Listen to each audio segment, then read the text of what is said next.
Hello. In this section, we're going to be going over integration by partial fractions. So let's get started. So partial fraction decomposition, this is an algebra technique. We're going to do a full treatment of the technique. You will need the full treatment to do calculus.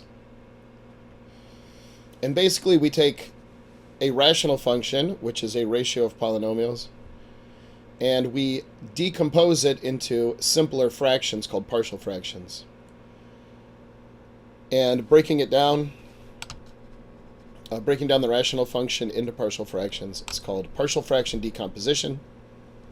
I'm just going to call it PFD because it's easier to type. So here we have two simple fractions.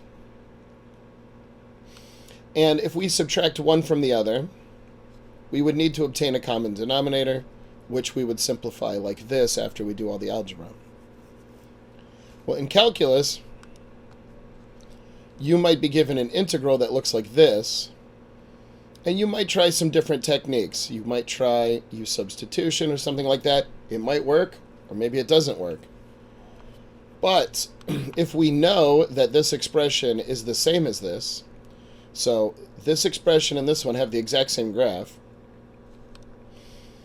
then instead of doing this integral, it's much easier to do this one because it works out like that. So that's the motivation. When we're dealing with integrals, we want to do them in a simpler fashion.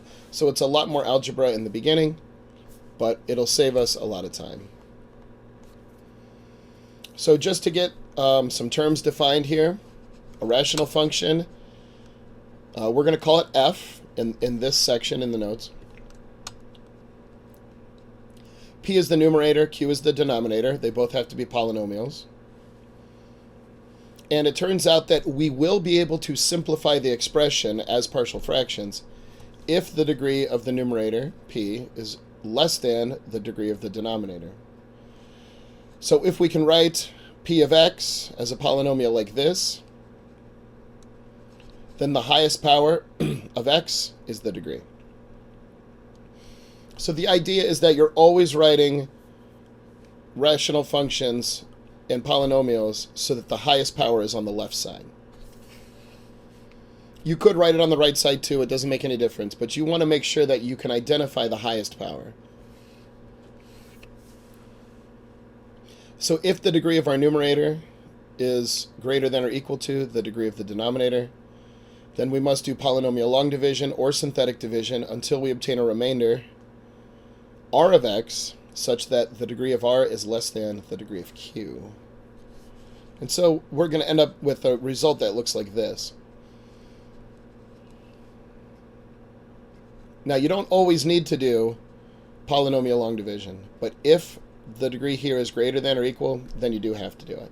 If it's already less than, then it's fine. Then you can go ahead and just do partial fractions.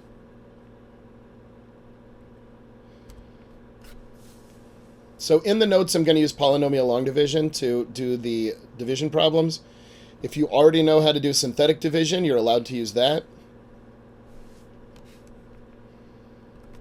So polynomial long division, you write the numerator under the line, and you write the denominator over on the left side, and then you just divide. X cubed divided by x squared is x, so you write x at the top. And then you multiply x back through by everything. X times x squared is x cubed. X times 7x is 7x squared. X times 6x is 6x. Sorry, x times 6 is 6x. That's harder to say than I thought it would be. All right, now you subtract, so that's real easy. One reason I write these zeros here helps keep everything lined up. And you remember that x cubed minus x cubed is 0, so it goes away. 0x squared minus 7x squared is negative 7x squared. So if you haven't done polynomial long division in a while, I suggest writing the zeros in there. They do help. Now you divide the leading terms again. Negative 7x squared divided by x squared is, of course, negative 7. And then you multiply everything back through. Subtract. And you're done. As soon as this degree is less than this, you stop. Alternatively, as soon as you get like a constant here, then that's the last step. So the quotient is x minus 7. The remainder is 43x plus 42. And you write it like this. So all we've done is done the polynomial long division to show you how it works. In the next example, I'm going to show you how to break this down into partial fractions. All right. So this is the second method. The second step for partial fractions. If the denominator q of x is factorable, then the next step is to factor it as far as possible. So any polynomial can be factored as a product of linear factors of the form ax plus b and irreducible quadratic factors of the form ax squared plus bx plus c. For instance, if q of x equals x to the fourth minus 16, we could factor it all the way down. So these are both linear factors, right? These both have the form ax plus b. And this one is what's called an irreducible quadratic, where it cannot be factored over the real numbers.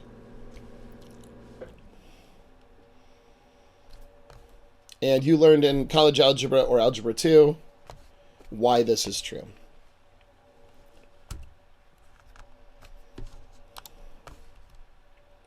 Step 3 is the general method of partial fractions. So when we have a proper rational function with r of x over q of x, we can write it as a sum of partial fractions of the form either this or this. And it turns out there's 4 cases that can happen based on how q of x factors out. If q of x has distinct linear factors, they look like this. If q of x has linear factors with at least one repeated, they look like this, but there's some other things we need to do. Distinct quadratic factors look like this. Quadratic factors with at least one repeated look like this, but again, with some changes. So we're going to see all 4 cases here. Let's get to it. Case 1. This is distinct linear factors. So if we can factor q of x into a bunch of linear terms, where no factor is repeated and you can't multiply one by a constant to get the other, then we can break down r of x over q of x in this form. So each linear factor gets its own denominator, and then you separate them with a plus sign, and then on top we have what we call unknown constants, and we need to figure out what those are. If you already know how to do partial fractions, then you can skip ahead to the examples, because I do spend a lot of time going over, the forms and stuff like that. But we're going to jump right into an example right now. This is the same problem we started with in example 1. And what you need to do when you see problems like this in general in calculus, look at the degree of the numerator and the denominator. This is degree 3, this is degree 2. We've already done this first part of the problem. We already did the long division on this. But I'm saying, like, moving forward, you can't do partial fractions unless the degree of the numerator is strictly less than the degree of the denominator. So we already saw in example 1 that this is equivalent to this whole thing. Now these are easy integrals, so we don't have to worry about x and minus 7 right now. And we need to do partial fraction decomposition on this part, because we don't know how to break this down without another method. So first step, if the denominator can be factored, completely factor the denominator. I mean, that's step 2, but I mean first step of this problem. Step 1 is polynomial long division. Step 2 is this in general, but for this problem, we already did step 1. So denominator is factored. Then what you do is you set the expression in the integral, take it out of the integral, and set it equal to that general form where each factor in the denominator gets its own denominator. And on top, you just start at capital A and just go up down the list of constants. You're allowed to write this however you want. You're allowed to use any letters you want here. It's just easier if you keep A, B, C, D in order. Next, get a common denominator.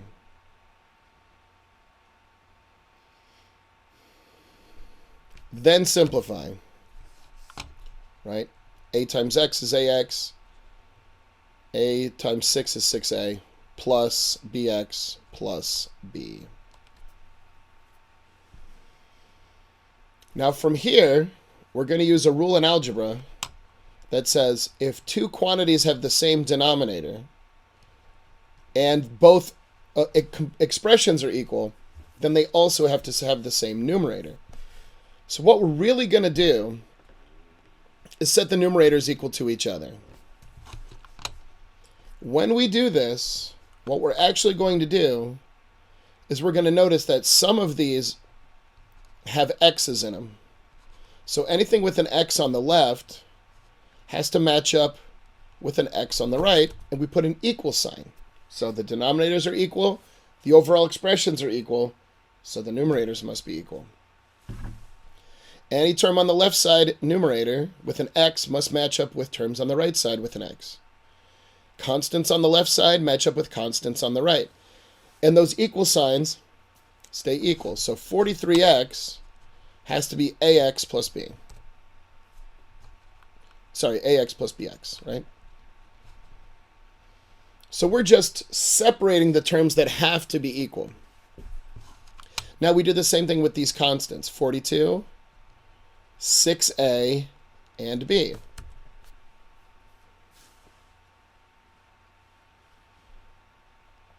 So what we have now is a system of equations.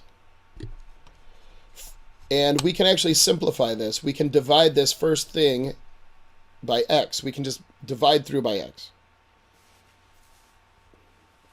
I know you were taught in algebra before that you can't divide by quantities that might be 0. It doesn't matter. We're just trying to solve for the coefficient, so x doesn't matter. So we're going to take that first expression and divide out the x. That tells us that 43 is a plus b and 42 is 6a plus b. What we have here is a system of equations. And we have at least 4 different ways to solve this. You've already seen 3 of them, and there's another one that's outlined in the book that I'm not going to go over, but you're allowed to use it if you want. So I'm either going to use substitution, elimination, or matrix methods on a calculator. However you decide to solve this system, this is what you get. So you might want to pause here, make sure you know how to solve that system, and check that you get this answer. I'm going to keep going. But you need to be able to do that step on your own. That is not a calculus step, and you don't need to show work for it. Because I don't want you to think that whatever method I use, you have to use. You have at least 4 ways to do it. I will suggest, though, if there are many unknowns, then matrix methods on the calculator is the best method. So here we only have 2 unknowns, so it's pretty straightforward.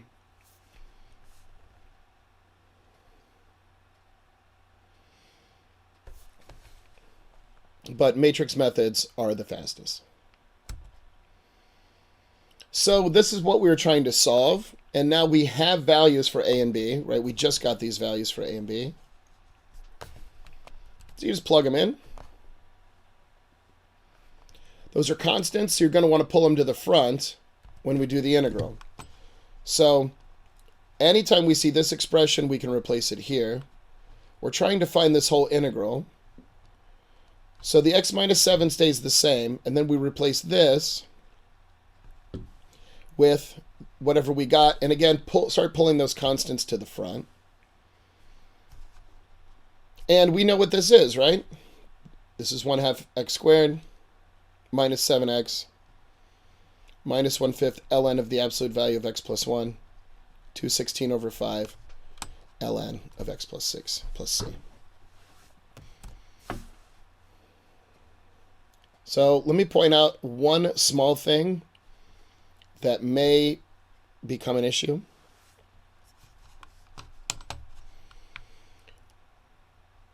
When we studied the integrals of these back in section 6.2, well, 6.2, 6.3, 6.4,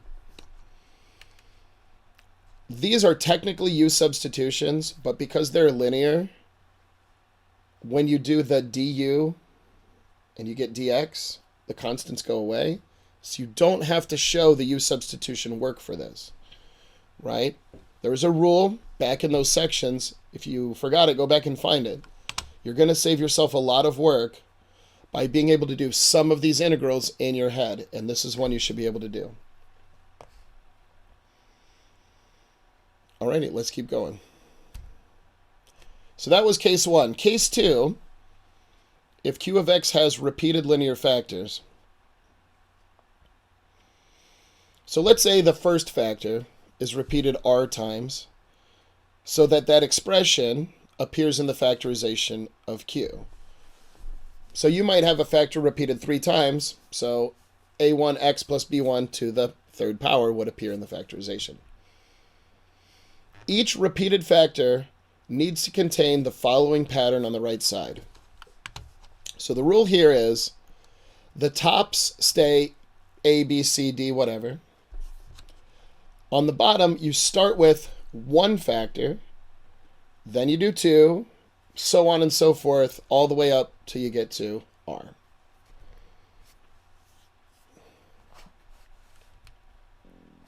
So here's an example of what we might see.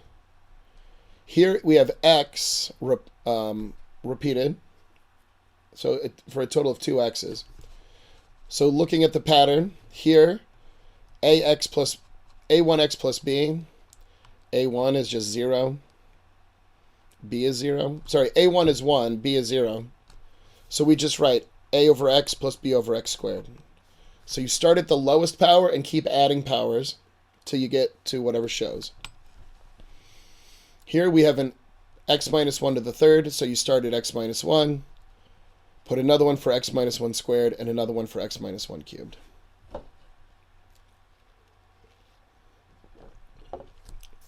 So for case 2, in the numerator, it's always constants. All right, let's see how to do this one. Notice here we have a definite integral. That's going to be totally fine. And you also need to notice that the degree of the numerator is the same as the degree of the denominator. So we could use polynomial long division to find s of x and r of x. But we're going to use an easy algebra trick here instead. If you haven't seen this trick, it will save you a lot of time. All I'm doing is using the property that addition and subtraction in a numerator can be split off into completely separate fractions. You can't do that with denominators. That's not how they work. But you can do it with numerators. So I have an x cubed minus 2x in the denominator. I have 1 in the numerator, so all I have to do is just pull it apart. This whole thing is going to become 1, and I'm going to be left over with this.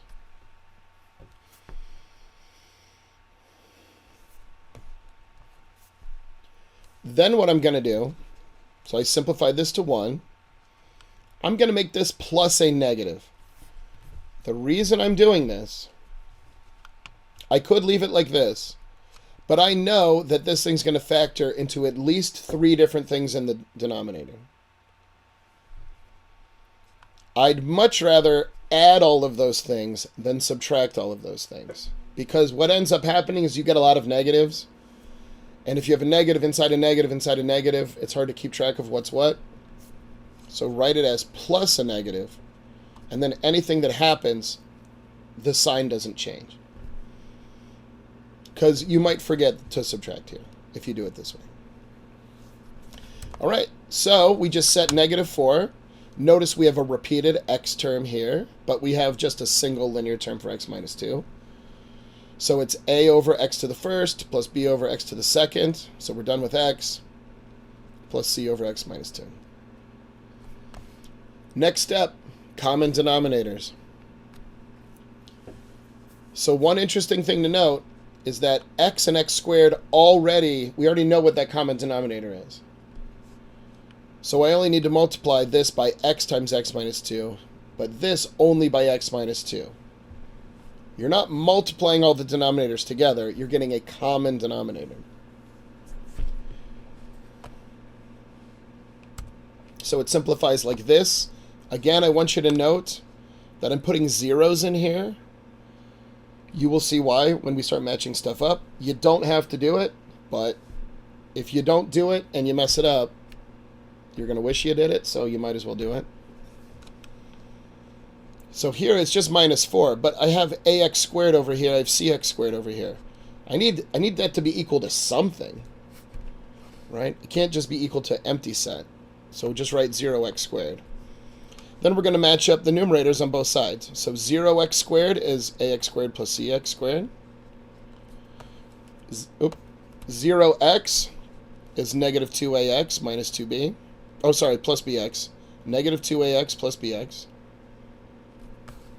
The last term is minus 4, which is minus 2b. Next step, I'm going to divide through by x squared and divide through by x. And you'll end up with this. So you can solve this any way you want. Substitution isn't too bad here, but I went ahead and did this on a graphing calculator, and I got this, which when I put back into the equation turns into this. Now I'm ready to do my integral, and again, this is a definite integral. So notice what I had here. Remember when I did this thing originally, I decided to change it to plus and then put the negative 4 in the numerator. You can see why that's a good idea now. If I had a minus here still, I'd have to have parentheses around the whole thing. By putting a plus sign, by switching those signs, and putting a plus sign and then a minus in the numerator, I'm able to add all of these, which ends up really, really nice. So this whole thing is just this whole thing.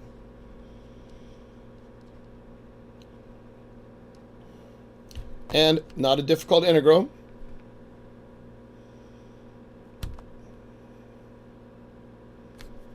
So integral of integral of 1 is x, integral of 1 over x is ln of x. Use the power rule here. Take it up a power, divide by the new power. Up a power is minus 1, divided by negative 1. Just flips the sign. And this is minus ln of x minus 2. Now you plug in 5 and plug in 3 and subtract. A lot of the terms go away, a lot of them combine.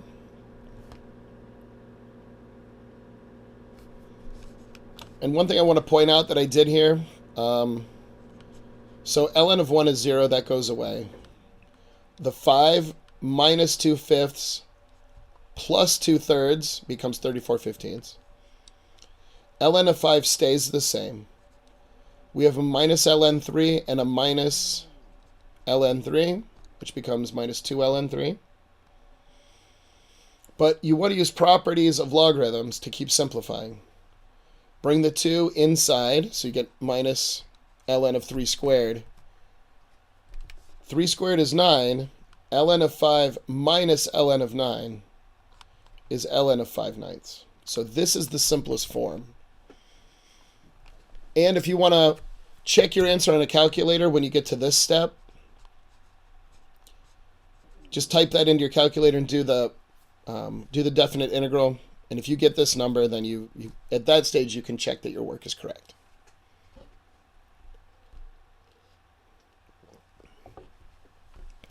So, as you can see, a lot of these problems take a long time to do.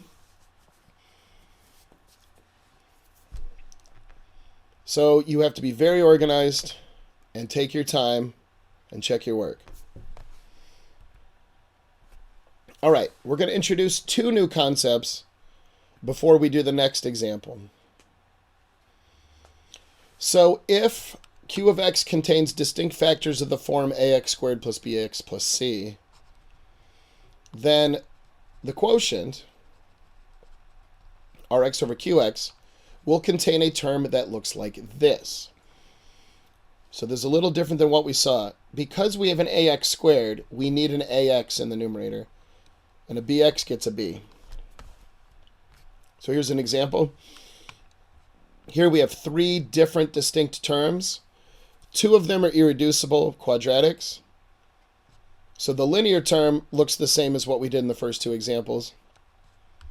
The irreducible quadratics get something x plus something in the numerator. So this one gets a bx plus c.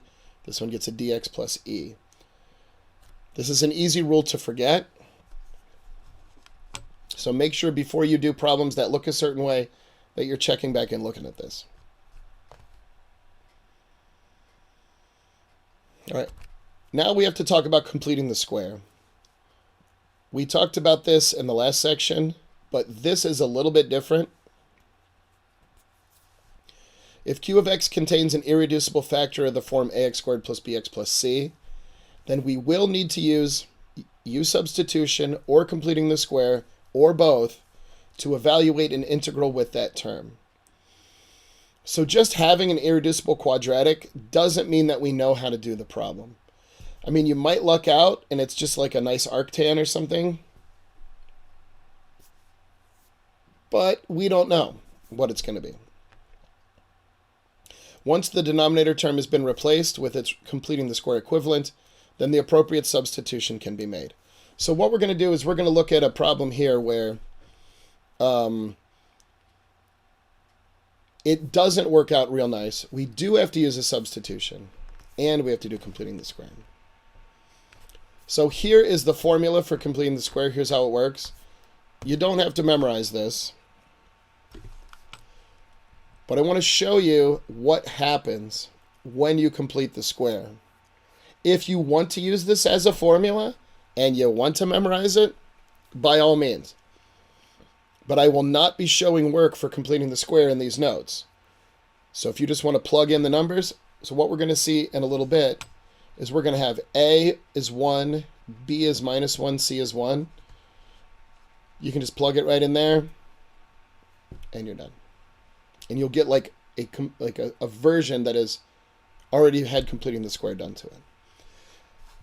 Now, if you're doing completing the square live and you want to like try to solve a problem with it, this is the order you go in. You divide through by A and you move C to the other side. You add half of the middle term squared to both sides. So the middle term here is B over A. So half of that is B over 2A. Square it, so it's B over 2A, quantity squared. You add that to both sides. Then you bring everything back to the left-hand side. And this whole thing here simplifies to x plus 2a, x plus b over 2a squared. So these 3 become this. And then I brought everything from the right-hand side back over to the left. And this quantity here, I went ahead and expanded this out and collected terms.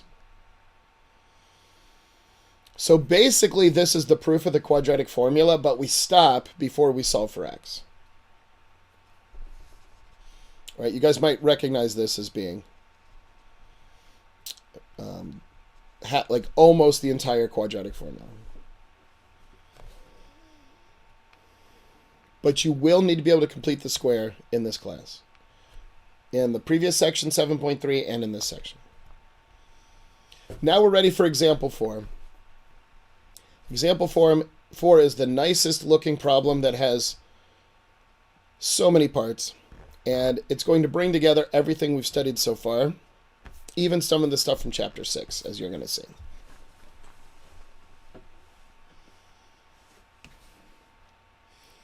So before I just start factoring it, we need to make sure that we're checking all the steps of partial fraction decomposition. So the degree here is 0, so we're fine there.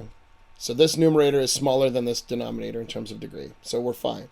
That means we're allowed to move forward with partial fraction decomposition. The second thing we have to check is, can we factor this denominator? And it turns out that we have a rule that says we definitely can. And it's a rule from college algebra. Obviously, I don't have time in these videos to go back over all of college algebra. So if you don't know why this factors, you should go back and look at factoring polynomials and zeros of polynomials, because you have to be able to factor these things on your own.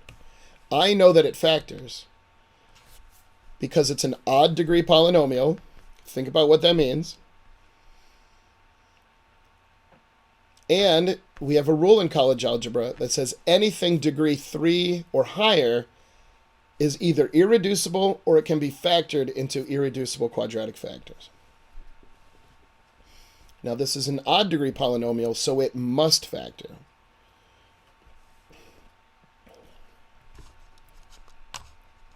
You don't need to use the rational zeros theorem or anything like that. You can just do it from a graph. And so from a graph, you see that x minus 1 is a 0. So that means we can factor it. So you either use polynomial long division or synthetic division, and you divide by x plus 1. So if you divide this by x plus 1, you get x squared minus x plus 1. So we've completely factored q of x. If you're not sure why that q of x is completely factored, this is linear. It can't go any farther. If you graph this function, you'll see it doesn't hit the x-axis, so it's completely factored. There's other things you can do as well, right? You can plug it into the quadratic formula and things like that, but just drawing the graph of these is a real easy way to see how it factors. This only crosses the x-axis once, so this product only crosses the x-axis once. So now we set up our partial fractions. So we've completely factored the denominator. This is linear. This is irreducible quadratic. Get a common denominator. Simplify. If you want to work through all these steps on your own, just pause the video at any time and make sure you get caught up to what shows. As normal, I'm writing 0x squared plus 0x over here on the left, because when I go to match everything up, it's much easier. So 0x squared is going to be ax squared plus bx. Sorry, plus bx squared.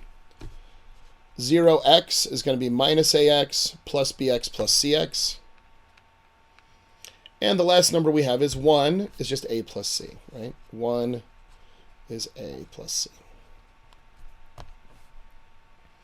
As we've done in the previous two examples, I'm going to divide out the x squared in the first one, divide out the x in the second one, and just come up with this.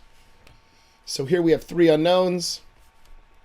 You can do it by hand or use matrix methods. That's completely up to you.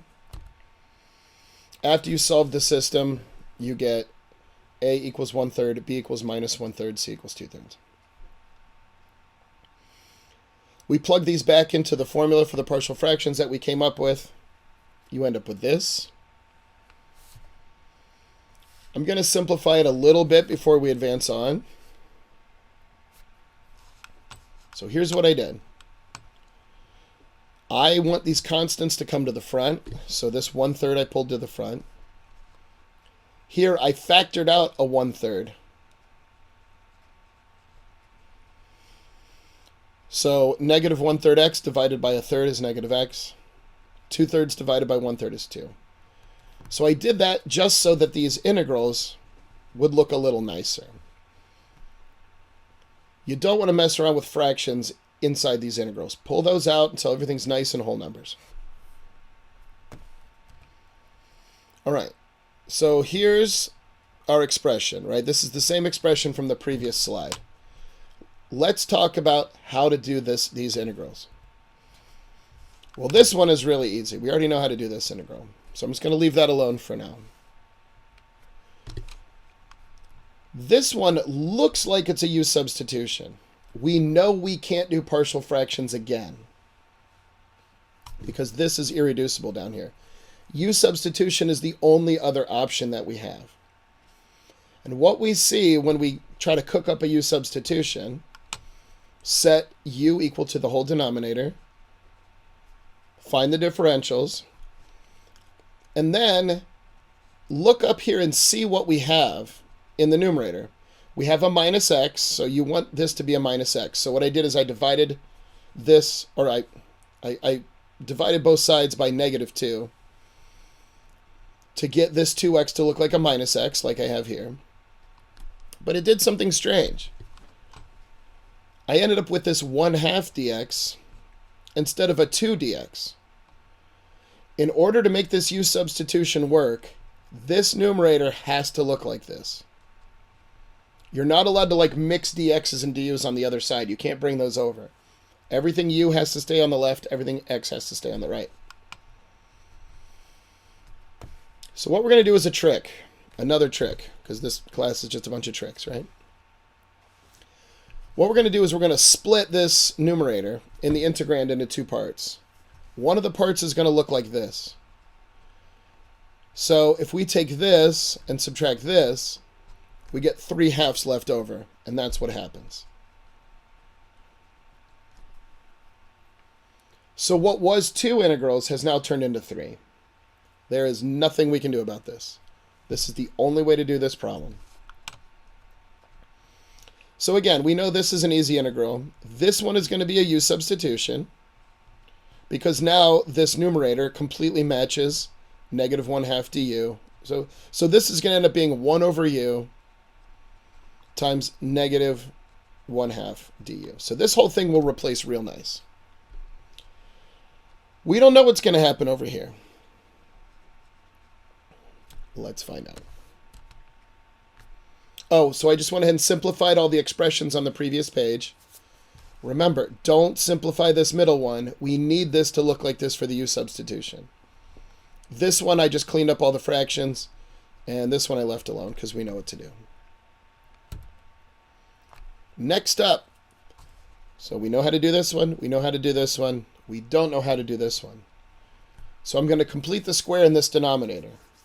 When you go to do these integrals, you have something that's irreducible quadratic, if you can't use a u substitution, and it's not an easy like arctan, like 1 over x squared plus 1 or something, then you have to complete the square or do a substitution or both. So here, let's complete the square. I went ahead and just did it using the formula that I derived earlier. You want to make sure that you can complete the square on this expression. If you're not sure, stop the video now and do it. You will not be able to do these problems if you cannot complete the square. Now, this looks like that arctan integral that we were talking about in previous sections. So this is going to end up being a w substitution. I can't call it a u substitution because I'm using u for this middle integral. So I'm just going to call it a w. You can call it t or z, or I don't care what you call it. I'm just calling it w. So if you replace x minus 1/2 with w, you get 1 over w squared plus 3/4 squared. That is the form of the arctan integral. And a is going to be radical 3 over 2. Remember, this is a squared in that general arctan integral from section 6.6. So I'm basically just using the general arctan integral formula. If you want to go back through and work it out, feel free, but we already proved it. In fact, I put it on an exam, right? So I'm just going to use the formula to do this one, because w is x minus 1/2, and then dw is dx. So it just replaces real nicely.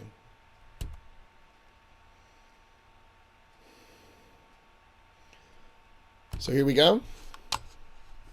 This is 1/3 ln of x plus 1. 1/3 of 1 over u times negative 1/2 du, right? This, and this are all negative 1/2 du. And whatever's left over is 1 over u. So this is going to be real nice and easy.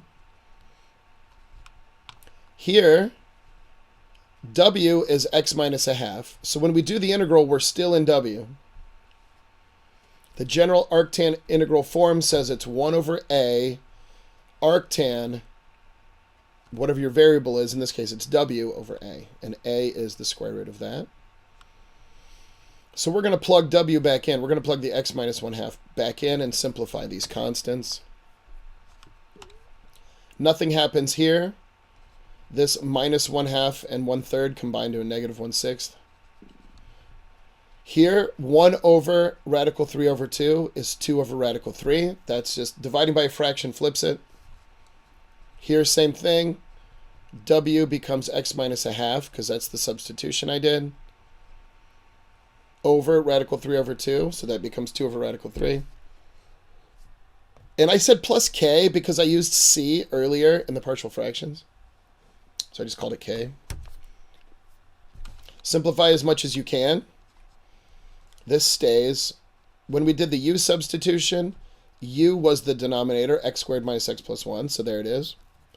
We don't need the absolute value there because this cannot be negative. Here, the 1/2 and the 2 over radical 3 cancel down. Here I just distribute, and it's done.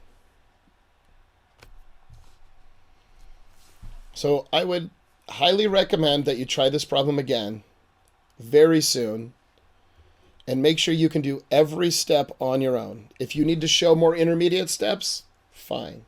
If you need to show fewer intermediate steps, fine. But there are two different substitutions going on at once here. And we had to use partial fractions. We had to use the general arctan integral. All kinds of stuff happened. So what looked like a pretty simple problem setup turns into this monstrosity. Welcome to Calc 2. There's one more case. If we have repeated irreducible quadratic factors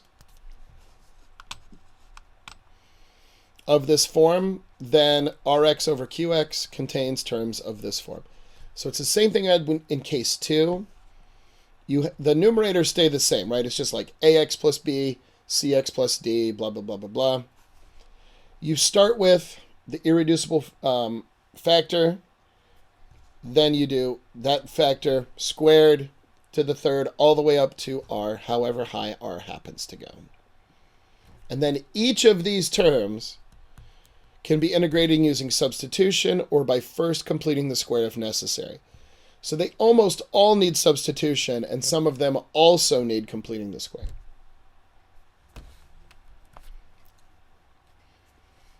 Write out the form of the partial fraction decomposition of this function. So we can see that we have an x plus 1 cubed. This is linear, so all the numerators are just constants. In the denominator, we have x plus 1 cubed, so the first one is just x plus 1, x plus 1 squared, x plus 1 cubed. Over here, we have x squared plus 9 squared. X squared plus 9 is irreducible. So we pick up a dx plus e, fx plus g in the numerators. You get linear terms in the numerators, and then you get this to the first power, this to the second power.